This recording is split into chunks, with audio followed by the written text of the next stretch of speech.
Nanangalan po sa ating lahat. Maraming salamat sa organizers ng first Tondo Writers Workshop sa pag-imbita sa amin sa mahal na peoples para magbigay ng isang maikling mensahe. Personally, masaya po ako sa pagkakaroon ng unang Writers Workshop sa Tondo dahil ako po mismo ay isang anak ng Tondo. Pinanganak po ako sa St. House sa Earnshaw Street sa Gagalaw. Ang aming pong samahan na tinatawag na Philippines Capital Licensing Society ay isang CMO for the next education sector. Ibig sabihin po ng CMO ay Collective Management Organization. Sama-sama po kasi namin pinakakasiwaan ang mga copyright ng members. Ang members po namin ay mga text authors tulad ng mga mabilis, poets, sa image covers naman ay ang mga visual artists tulad ng illustrators, painters, and photographers. Ang PhilCos po ang only accredited CMO serving the college industry. Paano po gumagana ang PhilCos?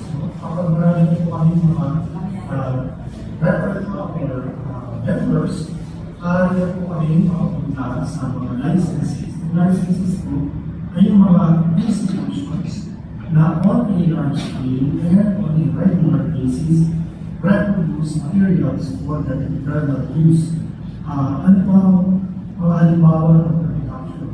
Nandiyan po yung photocopy, nandiyan din po yung digital copy.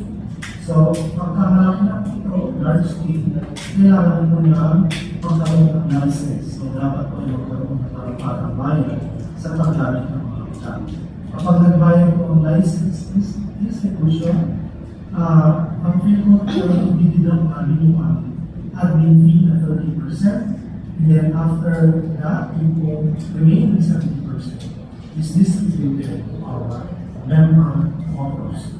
Ang pinakamalaki pong license ng PhilCos ay ang Department of Education para po sa kanilang learning modules na ginagamit sa mga paaralan sa buong Pilipinas.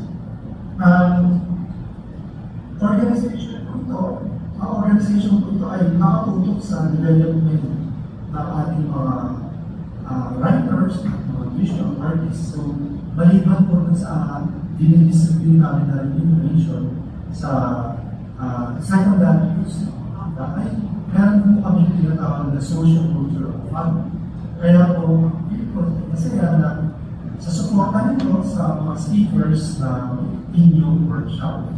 Meron kasi kami social cultural fund. Sino mo ang founding chair of PhilCos? Ang founding chair po namin ay ang ating national artist na si Virgilio Almario. Ang ibang ako mga national artist members ng PhilCos ay si Ricky, Jimmy Abad, Bienvenido Lumbera.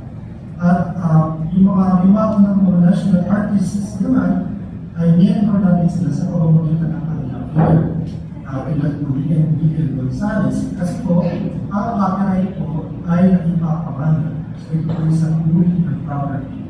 So sa mga gathered na mga fellows at mga authors sa inyong workshop, yun po yung mga kailangan natin i-consider. Una, mag-miyembro po kayo sa PhilCos, wala po itong bayad libre. Pangalawa, yung po yung mga copyright works ay dapat ngayon pa lang meron ng mga air, kasi sino mo yung designated air para malinaw po yung patutunguhan ng kanila issue in the future. Kasi hindi naman po natin mapipigil yung natural cycle of life. Eventually, we will have to be destroyed.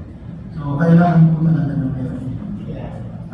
Muli po, congratulations sa mga fellow, sa speakers. Sana po yung maging regular na yung mga ganitong workshop para mahuhugan gusto ang mga gumagawa ng tula, mga malikhaing kwento, maikling kwento at malikhaing saray-saray. Maraming salamat po sa Tondo Writers Workshop meeting at sa John Kaiser Faculty of Business, Arts and Sciences. Buhay po kayo.